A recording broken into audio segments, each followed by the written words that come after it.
Kembali lagi di channel Pojok Kosan edisi cerita horor. Kali ini kita sama-sama akan mendengarkan cerita mistis yang dialami oleh kontributor kita yang bernama Ilham. Ilham mengalami hal mistis pertama kalinya ketika ia di rumah lamanya. Ketika ia dan ibunya pindah ke rumah barunya, hal mistis ini masih kerap mengganggu ia dan ibunya. Oke, langsung saja kita dengarkan ceritanya. Oh iya, jangan lupa like dan subscribe channel kita. Jika teman-teman merinding mendengarkan cerita ini, boleh komen dan share ke teman-teman kalian. Langsung aja, ini dia ceritanya. Yang rada berbau mistis karena jujur waktu itu gue ngeliat percis kok, ngeliat bentuk bokapku yang gak ada bedanya sama kayak aslinya gitu. Oke, mungkin gue halu, gue rasa ya karena sakit, tapi yang gue alamin ya beneran kayak ada gitu, nggak kayak nggak halu yang gue rasa. Ya mungkin itu pengalaman pertama gue ngeliat hal-hal yang berbau mistis. Jadi pas gue cek ke dapur kamar mandi itu bener-bener gak ada bokap gue, emang berangkat dari tadi. Nah, beberapa tahun kemudian ketika gue udah SMK, mungkin sekitar tahun 2014 gue pindah rumah. Ya, gue pindah rumah, nggak jauh lah jaraknya dari rumah gue yang lama. Nah, di rumah gue yang baru ini bentuknya ya dari tanah ini sama kayak yang lama, cuma agak lebih besar. Jadi posisinya memanjang ke dalam. Jadi dari depan pintu sampai dapur tuh kelihatan. Cuma posisinya bentuknya atau luasnya lebih luas yang baru ini aja gitu. Tapi kalau dari bentuknya persegi panjang gitu, dari sama kayak yang lama, rumah yang lama. Nah, sekitar tahun 2014 ketika gue masih SMK itu gue pindah, dan ya mungkin sekitar 1 atau 2 tahun gak ada kejadian aneh apa-apa, sampai ketika mungkin tahun 2000 ya masih 2014 kayaknya dah, 2015 gue lupa. Waktu itu lagi bulan puasa, jadi ibu gue ngalami hal-hal aneh. Katanya sering badannya gak enak, terus emosinya.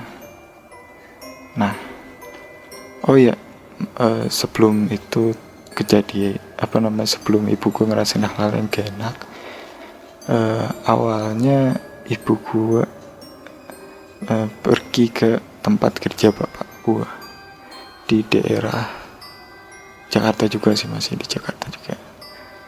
Nah, sepulang dari tempat kerja bapak gue di bulan puasa waktu itu, ibu gue ngerasa kayak ada yang aneh dari ibu gue. Jadi dia pertama sering emosi, sering marah-marah ya, terus nangis nggak jelas. Ya lebih sering diam sih daripada sebelum-sebelumnya. Jadi sama anak-anaknya biasanya ngobrol, aware sama keluarga, sama tetangga. Ini enggak, lebih murung aja di kamar. Terus ngobrol dikit sama bapak gue atau ngobrol sama anaknya marah-marah terus gitu. Pokoknya setelah pulang dari kerjaan bapak gue lah pokoknya gitu. Nah,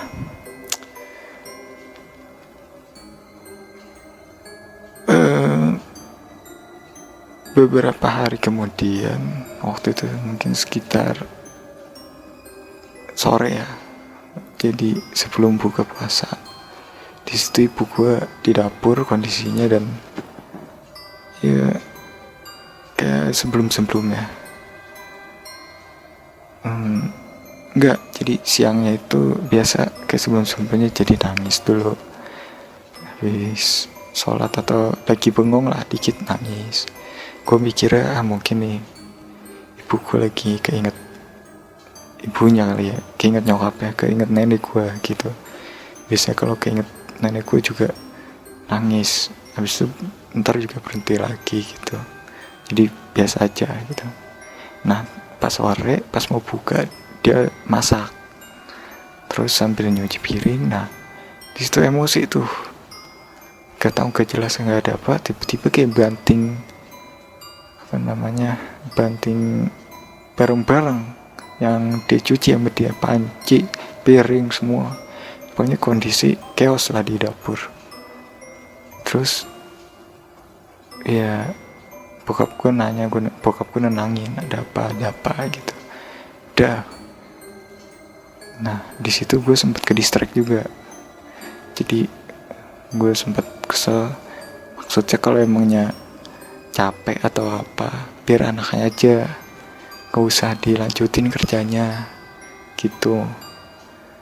Cuma ya kayak biasa nyokap gue marah-marah. Ya udah.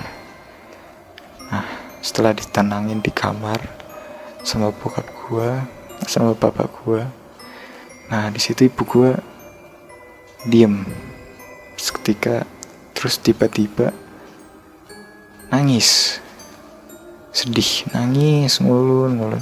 Gue mikir biasa nih, pasti keinget atau ngelihat ibunya lagi nih, ngelihat almarhum nenek gue lagi nih, kangen nih, biasanya kayak gitu. Jadi di situ gue lagi beresin makanan buat persiapan buka, mungkin sekitar jam 5 atau setengah 6-an. Ya ngelihat ibu gue nangis ya biasa aja kita, karena udah biasa ya sering nangis, jadi ya udah toh ntar juga diam sendiri gitu. Nah tiba-tiba aneh, tadinya nangis, beberapa detik kemudian ketawanya dari pelan ke kencang, ke keras. Nah ketawanya ini beda banget sama ketawa ibu gue kayak biasanya yang gue kenal. Suaranya ini bener-bener beda banget dari yang gue tahu. Suara ketawanya ini, sesering-seringnya gue denger ibu ketawa ngakak atau ketawa terbahak-bahak, itu baru kali ini gue denger suaranya, warna suaranya atau nadanya tuh lain gitu. Nah di situ percisnya mungkin sedikit mirip sama suara kuda lah. Ya di situ langsung, yang tadinya gue lagi beresin makanan sama adik gue, ya kaget dong. Tadinya nangis kok tiba-tiba ketawa, dan ketawanya suaranya aneh, nyeremin lagi. Terus kita serentak datang ke kamar. Terus ibu gue tiba-tiba lari ke depan, ke arah pintu. Dia mau pergi gitu sambil nangis, sambil marah-marah. Katanya mau pergi, mau pulang ke rumah, nenek gue gitu. Di situ gue tahan dong sama adik gue sama bapak gue. Di situ keadaan chaos, panik juga, sedih juga. Kok tiba-tiba ibu gue mau pergi dari rumah. Dan ya benar aja, nggak lama kesurupan gitu. Mungkin sekitar pukul 6 pas azan maghrib, ibu gue tenang lagi. Ibu gue nangis dan berhenti, nggak marah-marah kayak sebelumnya, nggak emosional lagi. Terus keesokan harinya bapakku cuma bawa ibu gue ke tempat orang pinter, bukan orang pinter sih, ke saudara gue lah yang ngerti sama tentang ruqyah gitu. Nah di situ ibu sama bapak aja yang pergi, anak-anak di rumah. Nah, setelah sore ya, nyampe lah ibu sama bapak gue sampai rumah saudara gue. Nah, ini cerita karena gue nggak ikut, jadi cerita ini gue diceritain setelah 2 hari atau 1 hari, seingat gue, kejadian ibu gue diruqyah sama saudara bapak gue. Jadi katanya ibu gue waktu nyampe itu, waktu persis turun di depan rumah saudara gue ini, baru ngeliat pintunya aja, baru turun dari motor, ibu gue langsung minta, kok nenek-nenek dibawa kemari gitu. Itu baru pertama kali saudara bapak gue buka pintu, udah aneh aja ngeliat bapak gue, kok bawa nenek-nenek ke rumahnya gitu.